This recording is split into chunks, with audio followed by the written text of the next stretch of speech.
Aqua పరిశ్రమల ఏర్పాటుకు వ్యతిరేకంగా పశ్చిమ గోదావరి జిల్లాలో వ్యతిరేక ఉద్యమాలు జరుగుతున్న విషయం తెలిసిందే. ఈ నేపథ్యంలోనే జనసేన అధినేత పవన్ కళ్యాణ్ సైతం అక్కడికి వెళ్లి పరిస్థితిని పరిశీలించి వచ్చారు. పరిశ్రమ ఏర్పాటు వల్ల కలిగే నష్టాలను అంచనా వేశారు. అంతేకాదు వైసీపీ సైతం ఆక్వా రైతులకు బాసటగా నిలిచి పోరాటాలు మొదలుపెట్టింది. ఇటీవల అసెంబ్లీలో సైతం ఆక్వా పరిశ్రమతో 5 వ్యక్తులు మృతి చెందిన అంశంపై చర్చ జరిగింది. ఇరుపక్షాల మధ్య వాగ్వాదం ఏర్పడింది.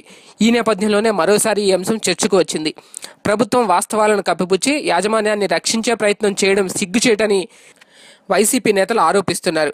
ఈ సంఘటనపై అసెంబ్లీలో మంత్రి అచ్చెన్నాయుడు చెప్పినవన్నీ పచ్చి అబద్ధాలని చెబుతున్నారు. 5 నెలల క్రితం కాలుష్యం బోర్డు అధికారులు పరిశ్రమను సందర్శించి నోటీసులు ఇవ్వడం కూడా జరిగింది. పరిశ్రమ సామర్థ్యం 10 టన్నులైతే 30 టన్నుల రొయ్యలను ప్రతిరోజు శుద్ధి చేస్తున్నారని వైసీపీ ఆరోపిస్తుంది. ఇక ఇదే అంశంపై వామపక్షాలు సైతం ప్రభుత్వానికి వ్యతిరేకంగా పోరాటాలు చేస్తున్నారు. సిపిఎం నాయకులు ఆక్వా పరిశ్రమ నుంచి వచ్చే వ్యర్థాలతో రైతులకు కలిగే నష్టాలపై కూడా మాట్లాడారు.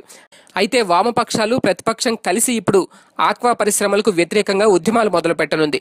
ఎందుకంటే పశ్చిమ గోదావరి జిల్లాలో టీడీపీకి పట్టు ఎక్కువగా ఉంది. గత ఎన్నికల్లో మొత్తం సీట్లను టీడీపీయే సొంతం చేసుకుంది.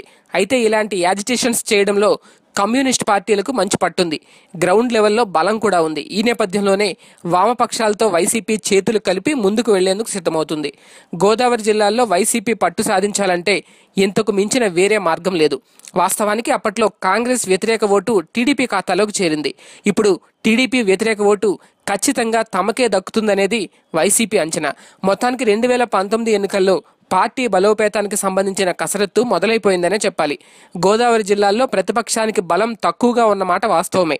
అయితే ప్రభుత్వంపై ప్రజల్లో పెరుగుతున్న వ్యతిరేకతను ఆసరాగా చేసుకుని ఆ ఓట్లను తమ వైపుకు తిప్పుకునే ప్రయత్నాలు జరుగుతున్నాయి. వామపక్షాలతో కలిసి వైసీపీ అడుగులు వేస్తే ఎంత మేర ఓట్లు వచ్చే అవకాశం ఉందనేది వేచి చూడాలి.